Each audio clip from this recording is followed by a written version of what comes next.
আমাদের ব্রেন এত দুর্বল যে কোন জিনিসটা চাইলে আল্লাহকে পাবো, জান্নাত পাবো, জাহান্নাম থেকে বাঁচবো আমাদের জানা নাই।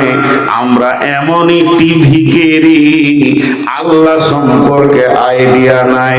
তাই আমার আল্লাহ আমাদেরকে নিজেই শিখিয়ে দিচ্ছেন, তোরা যখন সলাতে দাঁড়িয়ে আমার কাছে ভিক্ষা চাইবি তখন অন্য কিছু বলবি না, বারবার বল, প্রতি রিকাতে বল, প্রতিটা ওয়াক্তে বল, প্রত্যেকটি নামাজে বল, ইহদিনাস সিরাতাল মুস্তাকিম। হে আল্লাহ, তুমি আমাদেরকে হেদায়েত দাও। যে লোকটা হেদায়েত পেল সে সব কিছু পেয়ে গেল, আর যে লোকটা হেদায়েত পেল না ওই লোকটা কিছুই পেল না, তার জীবনটা বৃথা চলে গেল।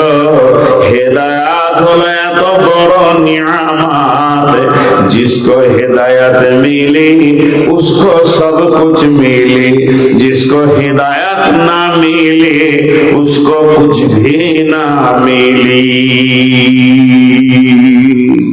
যে লোকটা মানুষের মতো জীবন পেল, যে লোকটা মানুষের বাচ্চা হয়ে জন্ম নিল, যে লোকটা মানুষের পেটে জন্ম নিল, আর জন্ম নেওয়ার পর সে তার মসজিদের দরজা খুঁজে পেল না, আল্লাহকে খুঁজে পেল না, আল্লাহর ডাকে সাড়া দিতে পারলো না, রসুলকে খুঁজে পেল না, তার কাছে রসুলের সুন্নত পৌঁছালো না, এইরকম বেঈমান মানুষ আর থেকে আমি শুকর অনেক গুণে ভালো আছি। তার কারণ কিয়ামতের মাঠে আমি মাটি হয়ে যাব, আমার কোনো হিসাব থাকবে না। আর ওই বেঈমান মানুষকে জাহান্নামের আগুনে চিরদিন চলে যেতে হবে। অতএব বন্ধুরে, হেদায়েতের মতো দামি জিনিস এই পৃথিবীতে আর নাই। এর জন্য আমার আল্লাহ বলছেন, আল্লাহু ওয়ালিয়ুল্লাযীনা আমানু ইউখরিজুহুম মিনাদ-দুলুমাতি ইলান-নূর ওয়াল্লাযীনা কাফারু আউলিয়াউহুমুত তাগুতু ইউখরিজুনাহুম মিনান-নূরি ইলায-যুলুমাত উলাইকা আসহাবুন নারি হুম ফিহা খালিদুন।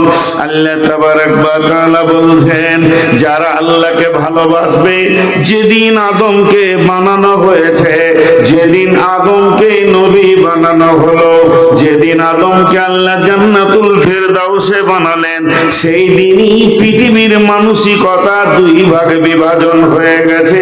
একদিকে চলে গেছে শয়তানের দল, একদিকে আদমের দল, একদিকে ফিরাউনের দল, একদিকে মুসার দল, একদিকে নমরুদের দল, একদিকে ইব্রাহিমের দল, একদিকে নবী মুহাম্মদ সাল্লাল্লাহু আলাইহি ওয়াসাল্লাম, আর একদিকে আবু জাহেলের দল।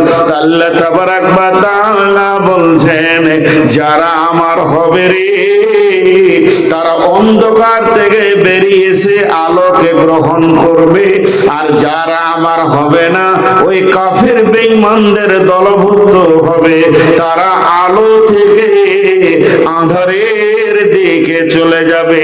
তাই আমার আল্লাহ বলছেন, আকাফারতুম বা'দা ঈমানিকুম ফাদুকুল আযাবা বিমা কুনতুম তাকফুরুন। তোমাকে আমি মুসলমানের বাচ্চা বানালাম, তোমাকে খাদিজা, জোহরা, সাফিয়া, সাওদার পেটে আমি বানালাম, কিন্তু পৃথিবীর বুকে যাওয়ার পর তোমার কাছে হেদায়েতের আলো পৌঁছালো না, তোমার কাছে কোরআনের আলো পৌঁছালো না, তোমার কাছে রসুলের সুন্নতের আলো পৌঁছালো না। তোমার থেকে চতুষ্পদ প্রাণী অনেক গুণে ভালো।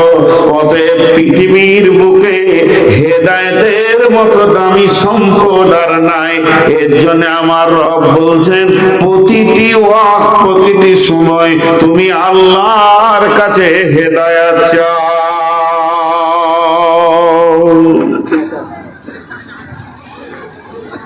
আল্লাহ আমাদের সকলকে হেদায়েত দান করুন। আমিন বললেন না? আল্লাহ আমাদের সকলকে হেদায়েত দান করুন। মাঝে একটা দাওয়াত দিই, আগামী কয়েকদিন পরেই রোজা আসছে, সবাই রোজা রাখবো ইনশাআল্লাহ। মহব্বতের সঙ্গে রোজা রাখবো ইনশাআল্লাহ। রাসূলুল্লাহ সাল্লাল্লাহু আলাইহি সাল্লামের মতো করে রোজা রাখবো ইনশাআল্লাহ। আল্লাহ আমাদেরকে রোজা রাখার তৌফিক দান করুন।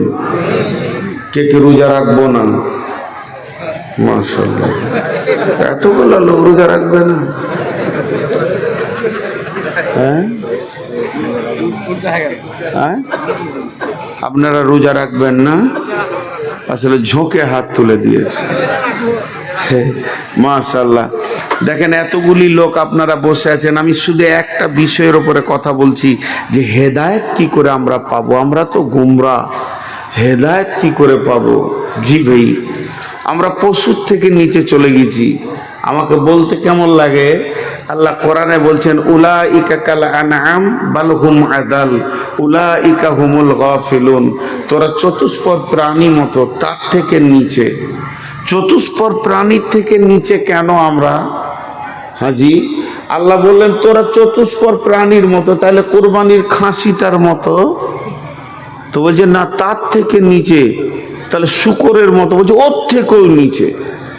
চারটা কারণ, খালি কারণগুলো দেখেন, চারটা কারণ। তোরা এত নিচে চলে গেছিস। সারা পৃথিবীর যত প্রাণী আছে এক আল্লাহ ছাড়া কাউকে ডাকে না।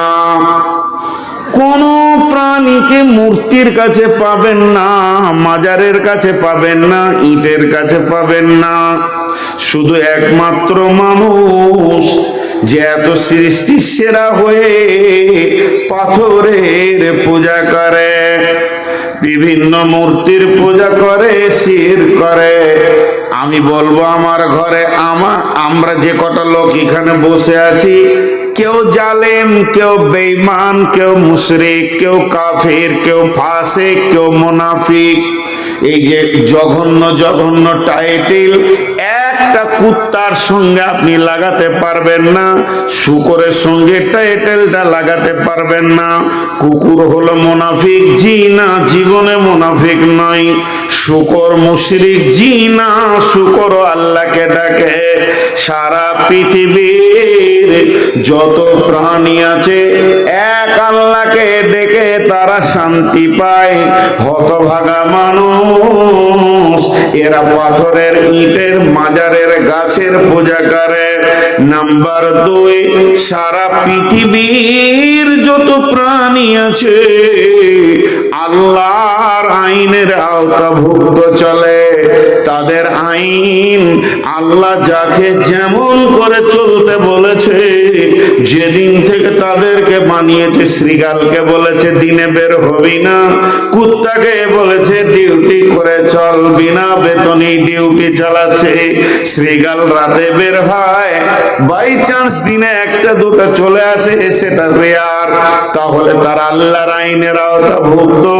মানুষকে বলেছে তোদেরকে হেদায়েতের রাস্তা দিলাম, এর উপরে জিন্দেগি চালা। এরাই তৃণমূল করে, এরাই কংগ্রেস করে, এরাই সিপিএম করে। মানুষ মানুষের আইনকে বেছে নিয়েছে। নাম্বার 3, সারা পৃথিবীর যত প্রাণী আছে তাদের যা যা খাবে আল্লাহ লিস্ট করে দিয়েছে। কুত্তা কি খাবে? হাড্ডি খাবে, মাংস খাবে, ভাত খাবে, রুটি খাবে।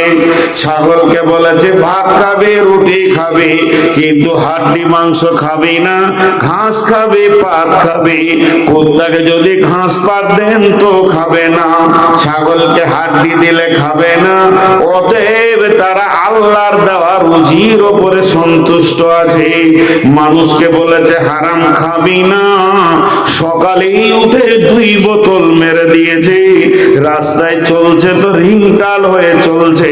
পৃথিবীর একটা কুকুরকে জীবনেও 1 বোতল মদ খেতে দেখতে পাবেন না।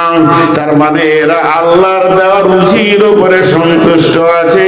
হতভাগা মানুষ আল্লাহর দেওয়া রুজির উপরে সন্তুষ্ট নাই।